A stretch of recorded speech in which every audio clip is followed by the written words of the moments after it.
अब देखो यार, कार्ल मार्क्स मजदूरों की स्थिति को देखते हुए कुछ सिद्धांत दिए थे। तो अब हम कार्ल मार्क्स के सिद्धांत को समझ लेते हैं। पहला, द्वंद्वात्मक भौतिकवाद का सिद्धांत। कार्ल मार्क्स के अनुसार दो विचारों का आपस में टकराव के बाद में जो एक नया विचार उत्पन्न होता है।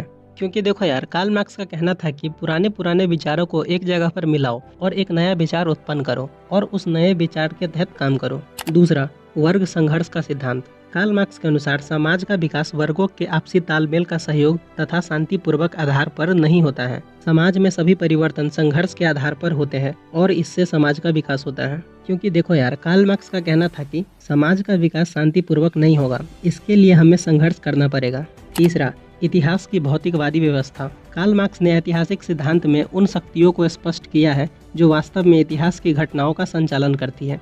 क्योंकि देखो यार, कार्ल मार्क्स का कहना था कि इतिहास में घटी हुई घटनाओं से सीखो और आगे बढ़ो। क्योंकि तुम्हें भी पता है यार कि जब जब गरीब मजदूर किसानों पर अत्याचार हुआ है तब तब आंदोलन करना पड़ा है। चौथा, मूल्य एवं अतिरिक्त मूल्य का सिद्धांत। कार्ल मार्क्स के अनुसार श्रम की वस्तुओं के वास्तविक मूल्यों का निर्धारक तत्व है।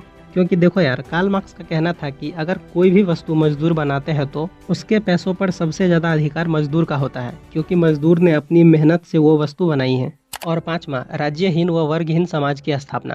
कार्ल मार्क्स का कहना था कि इतना कुछ होने के बाद राज्यहीन व वर्गहीन समाज की स्थापना होगी, अन्यथा नहीं। इसीलिए कार्ल मार्क्स ने पूरे दुनिया के मजदूरों से कहा कि दुनिया भर के मजदूरों एकजुट हो जाओ, तुम्हारे पास खोने को कुछ नहीं है सिवाय तुम्हारे जंजीरों के। कार्ल मार्क्स की इन बातों से मजदूर बहुत ज़्यादा प्रभावित हुए और कार्ल मार्क्स ने कहा कि हम इतिहास को 5 वर्गों में बांट रहे हैं। सबसे पहले आया आदिम साम्यवादी युग, मतलब कि आदि मानव का युग। फिर आया दास्ता युग, मतलब कि गरीब मजदूर किसान को नौकर बनाकर रखा गया। इसके बाद आया समांती युग, मतलब कि जमींदारों को किसानों से ज़्यादा अधिकार दिया जाता था। इसके बाद आया पूंजीवादी युग, मतलब कि पैसे वाले लोग गरीब किसान मजदूर का शोषण करते थे। इसके बाद आया समाजवादी युग, मतलब कि गरीब मजदूर किसान अपनी हक के लिए लड़ेंगे। इस तरह से कार्ल मार्क्स ने इतिहास को 5 वर्गों में बांट दिए और उसी समय कहा कि एक छठा युग भी आएगा जो गरीब मजदूर लेके आएंगे, जो साम्यवादी युग होगा। साम्यवादी युग को तुम वर्ग विहीन युग भी कह सकते हो। अब देखो यार, पूरे दुनिया के मजदूरों की स्थिति को देखते हुए 2 अंतर्राष्ट्रीय संघ हुए, मतलब कि 2 इंटरनेशनल मीटिंग हुए। पहला प्रथम अंतर्राष्ट्रीय संघ और दूसरा द्वितीय अंतर्राष्ट्रीय संघ।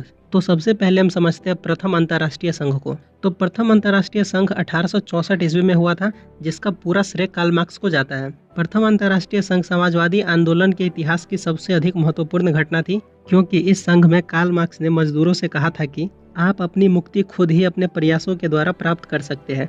और इस सम्मेलन में नारा दिया गया, अधिकार के बिना कर्तव्य नहीं और कर्तव्य के बिना अधिकार नहीं। तो अब हम समझते हैं द्वितीय अंतर्राष्ट्रीय संघ को। तो कार्ल मार्क्स के मृत्यु के ठीक 6 साल बाद द्वितीय अंतर्राष्ट्रीय संघ हुआ। द्वितीय अंतर्राष्ट्रीय संघ 14 जुलाई 1889 ईस्वी को पेरिस में हुआ था, जिसमें 20 देशों के 400 प्रतिनिधियों ने भाग लिया था। और इस सम्मेलन में सभी प्रतिनिधि कार्ल मार्क्स के विचारों से काफ़ी प्रभावित था।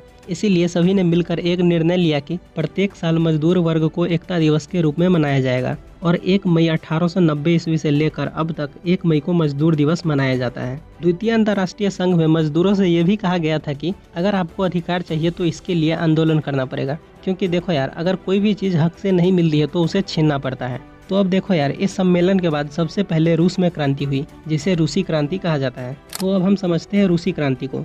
तो देखो यार, रूस में 2 सबसे बड़ी क्रांति हुई थी। पहला 1905 ईस्वी की क्रांति और दूसरा 1917 ईस्वी की क्रांति। तो सबसे पहले हम समझते हैं 1905 ईस्वी की क्रांति को।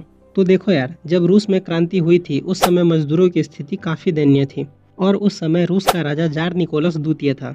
देखो यार, रूस में राजा को जार कहा जाता था और राजा का नाम निकोलस द्वितीय था, इसीलिए उसे जार निकोलस द्वितीय कहा जाता था। जो जार निकोलस द्वितीय था वो निरंकुशवादी राजा था।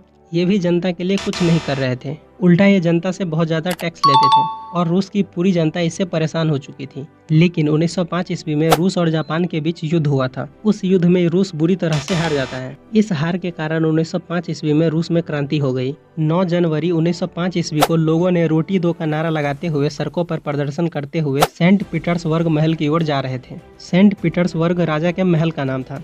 अब देखो यार, जब जनता सड़कों पर प्रदर्शन करते हुए सेंट पीटर्सबर्ग महल की ओर जा रहे थे, तभी राजा ने अपने सैनिकों को आदेश दिया कि इन लोगों को गोली से मार दो। और ठीक ऐसा ही हुआ। जार निकोलस द्वितीय के सेना ने निहत्थे लोगों पर गोलियां चलाई, जिसमें हजारों लोग मारे गए। इसीलिए 22 जनवरी खूनी रविवार या लाल रविवार के नाम से भी जाना जाता है।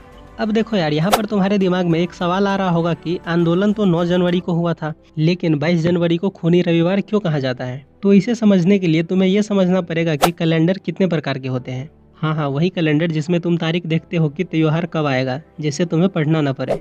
तो जो कैलेंडर होता है वो 2 प्रकार के होते हैं। पहला जूलियन कैलेंडर और दूसरा ग्रेगोरियन कैलेंडर। तो जो जूलियन कैलेंडर है उसे तुम पुराना कैलेंडर भी कह सकते हो, और रूस में 1905 ईस्वी में यही जूलियन कैलेंडर था। और जो ग्रेगोरियन कैलेंडर है उसे तुम नया कैलेंडर भी कह सकते हो, और पूरे दुनिया में भी ग्रेगोरियन कैलेंडर को ही माना जाता है। और जो ग्रेगोरियन कैलेंडर है वो जूलियन कैलेंडर से 13 दिन आगे चलता है। इसीलिए जब खूनी रविवार हुआ था तो जूलियन कैलेंडर के हिसाब से 9 जनवरी था और ग्रेगोरियन कैलेंडर के हिसाब से 22 जनवरी था। अब देखो, खूनी रविवार की इस खबर को सुनकर पूरे रूस में सनसनी फैल गई, जिसके चलते किसानों ने भी क्रांति करना शुरू कर दिया, जिस कारण से जार निकोलस द्वितीय को झुकना पड़ा और 1905 ईस्वी में एक संस्था का गठन हुआ जिसका नाम था ड्यूमा। अब रूस में सारे फैसले ड्यूमा ही ले रही थी, लेकिन 1906 ईस्वी तक जैसे ही क्रांति कम हो गई तो राजा ने ड्यूमा से कुछ अधिकार छीन लिए, जिस वजह से रूस की 1905 ईस्वी की क्रांति विफल हो गई। लेकिन भीतर ही भीतर आग सुलगती रही, जो 1917 ईस्वी में एक महान क्रांति के रूप में प्रकट हुई। तो इसके आगे का हम अगले वीडियो में पढ़ेंगे। आई होप आपको ये वीडियो पसंद आई होगी। अगर ये वीडियो आपको पसंद आई है तो वीडियो को लाइक कर दीजिए, एक प्यारा सा कमेंट कर दीजिए और चैनल को सब्सक्राइब भी कर दो यार, क्योंकि बहुत मेहनत लगती है वीडियो बनाने में। और हाँ, वीडियो को शेयर भी कर दो यार।